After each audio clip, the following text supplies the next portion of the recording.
Ya pemirsa, konsultan kebijakan publik dari Institut Teknologi 10 November ITS Surabaya menilai maraknya unjuk rasa pro makan bergizi gratis atau MBG belakangan ini wajar terjadi sebagai counter mobilizations atau mobilisasi tandingan.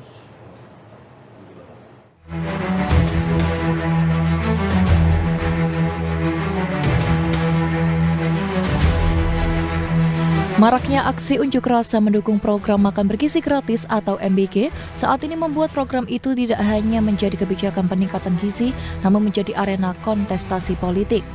Hal itu disampaikan Andi Irawan, konsultan kebijakan publik dari kampus ITS Surabaya.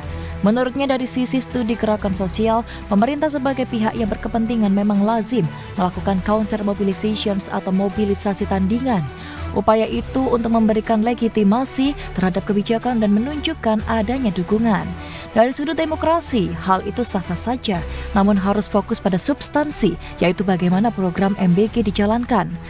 Saya pikir fenomena demo tandingan ini menunjukkan bahwa MBG bukan sekedar program gizi, bukan sekedar program sosial, tapi sudah menjadi kontestasi politik dan kontestasi kebijakan publik. Di satu sisi memang ada kelompok yang diuntungkan secara ekonomi, sosial, bahkan mungkin politik dari kebijakan MBG. Tapi jangan lupa, ada juga terlihat indikasi mobilisasi.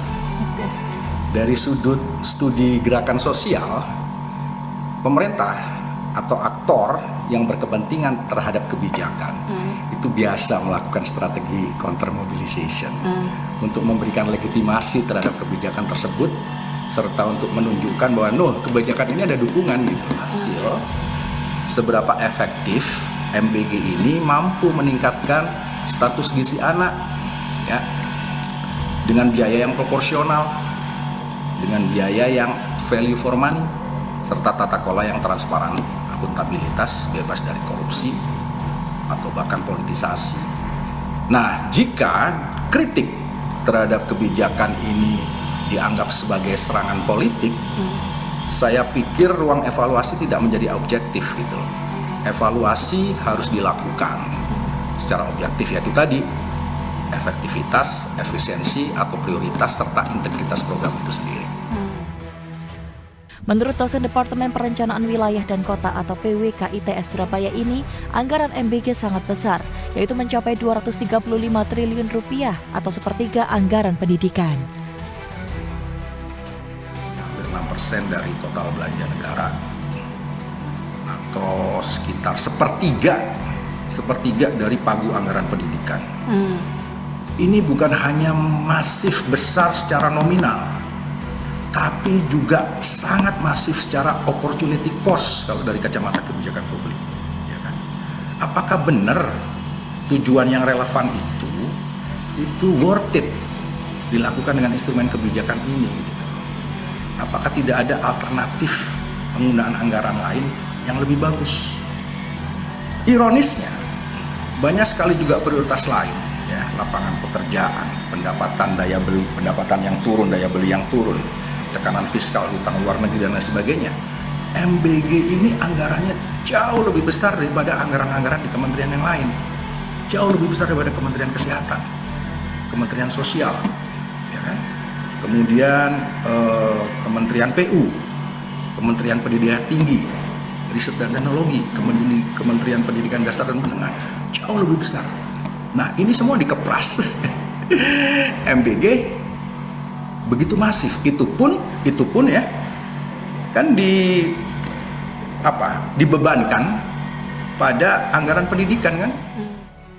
Andi Irawan menambahkan, program serupa di Illinois, Amerika Serikat seperti freelance atau makan siang gratis bisa menjadi salah satu contoh yang bisa dikaji. Dalam kebijakan itu sangat targeted atau tepat sasaran dan manfaatnya berdasarkan dengan pendapatan keluarga. Freelance di sekolah di Amerika, di Illinois, ya, itu sangat terarah, sangat terfokus. Jadi yang bisa menerima gratis makan siang di sekolah, anak dari keluarga berpendapatan sampai atau di bawah 130% FPL. FPL itu adalah Federal Poverty Line, garis kemiskinan nasional lah. Nah, sedangkan yang berpendapatan, anak yang berasal dari keluarga berpendapatan di antara 130 sampai 185% FPL itu dapat reduced cost. Sedangkan yang di atas itu harus bayar ke sekolah. Gitu. Jadi unit dapur sekolah sendiri yang menyediakan begitu. Sebagai catatan kritis program MBG, poin yang perlu dievaluasi yaitu pertama, opportunity cost MBG. Kedua, distribusi anggaran dan prioritas belanja.